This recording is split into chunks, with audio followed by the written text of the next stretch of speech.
Bonsoir à tous. Je reviens sur les pervers narcissiques une fois de plus. Oui, encore, hein. J'en ai encore à dire, mais je pourrais en faire encore 100 vidéos. Bon, évidemment, les vidéos sont courtes et elles sont, pas aussi scientifiques que certaines personnes sur le net, je le sais, hein. Mais ce n'est pas grave, ça peut toujours intéresser, puisqu'en fait, ce qui compte, c'est d'entendre parler de ce sujet, de partager sur le sujet.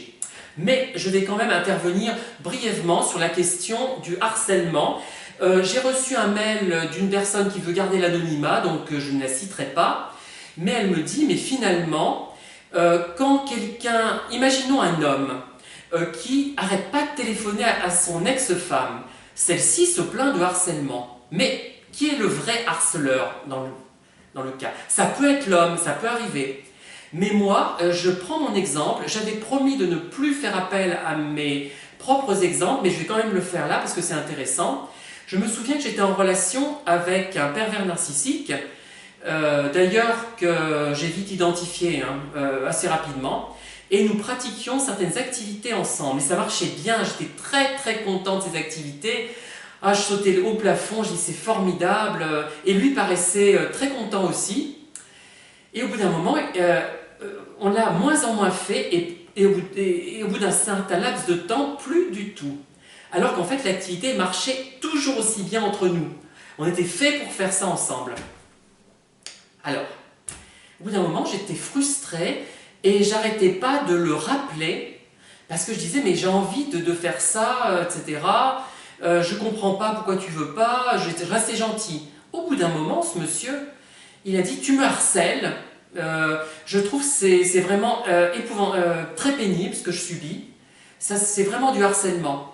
Et en fait, c'était lui le harceleur, parce qu'il restait en relation avec moi quand même, il voulait me voir souvent, mais il pratiquait toutes les activités sauf celles qui me passionnaient avec lui. Et c'était frappant, je ne me souviens pas exactement de la situation et des détails, je le regrette. Je regrette de ne pas avoir pris des notes à ce moment-là, parce que vraiment, c'est un exemple qui montrait que le harceleur apparent, c'était moi, mais le vrai harceleur, c'était lui. Et là, je vous assure que il m'avait vraiment mis dans une situation de frustration, et je harcelais et j'ai fini par m'énerver à la fin. Mais c'est lui qui m'avait poussé à m'énerver, parce que moi je ne me serais pas énervé. Même chose avec une personne, la dernière perverse narcissique que j'ai rencontrée, qui lors d'une conversation, sort des lieux communs sur le rôle des femmes et de l'homme. C'était des lieux communs. Moi je suis désolée, j'ai fait quelques études et je ne peux pas entendre certaines choses qui sont trop banales. Je dis aussi des banalités, tout le monde en dit, mais il y a une limite. Après, il y a une limite de ce qu'on peut dire. Je crois que cette personne n'avait pas fait beaucoup d'études, bon, elle était peut-être excusable, mais elle n'était pas excusable, elle avait l'expérience de la vie, elle n'était pas sotte, etc. Bon. Et elle défendait des choses qui forcément allaient m'agacer. Et en fait, c'était une forme de harcèlement. Elle voulait que je sorte de mes gonds, elle ne m'appréciait pas. Et au bout d'un moment, je me suis énervé, je me suis dit, entendre des choses pareilles, l'homme, il n'y a pas l'homme d'un côté et la femme de l'autre, je lui ai dit, il y a des caractères différents. Il y a des hommes qui ont telle caractéristique et d'autres pas, des femmes qui ont la caractéristique de l'homme et d'autres femmes pas, etc. Enfin, je simplifie à outrance, là, pour faire comprendre un peu les choses. Ça m'avait prodigieusement agacé au bout d'un moment. Puis après, elle s'est mise à cligner de l'œil, comme ça, sans arrêt, avec une troisième personne qui était là. Elle est complètement folle.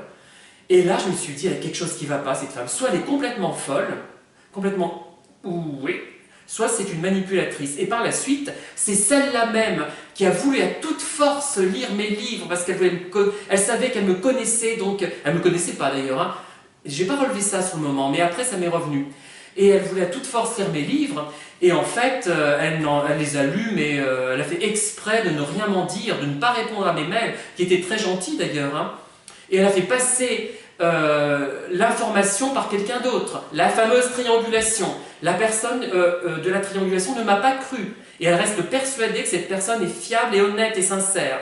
Elle verra dans quelques temps, mais je serai peut-être là pour ramasser les morceaux, hein. Bon, jusqu'à un certain point, parce que là j'en ai un peu marre, hein, de ramasser les morceaux pour les autres. Ça m'a permis de me détacher de tout ça et de vraiment m'éloigner de cette personne que je trouve néfaste, qui moi ne me convient pas. et je suis parfaitement apte à le juger. C'est le ressenti que j'ai. Faisons confiance à notre ressenti. Hein. N'oublions pas à quel point l'intuition peut être importante et efficace. Une personne qui passe son temps à cligner de l'œil comme ça, soit elle est complètement tarée, soit il y a un truc. Hein, bon.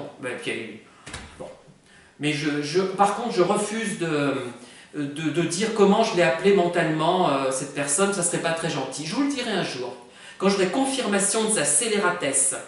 J'aime bien ce mot, ça fait un peu vieillot et ça correspond bien à mon style. Voilà, oui, bref. Voilà, donc effectivement, le harcèlement peut être apparent, mais n'est pas le vrai harcèlement. C'est-à-dire que celui qui paraît harceleur, parfois est la personne harcelée, justement. Et moi, je l'ai été souvent. Parfois, j'étais tellement en manque après les silences radio, notamment de certaines personnes, et je m'en souviens seulement maintenant, que je les ai en quelque sorte harcelés au téléphone. Mais ce n'est pas moi qui l'ai harcelé, c'était la personne qui avait induit cette attitude. Hein. Voilà. Bon, j'espère avoir répondu brièvement à tout cela. En tout cas, je vous dis à bientôt pour une nouvelle vidéo. Bonne soirée.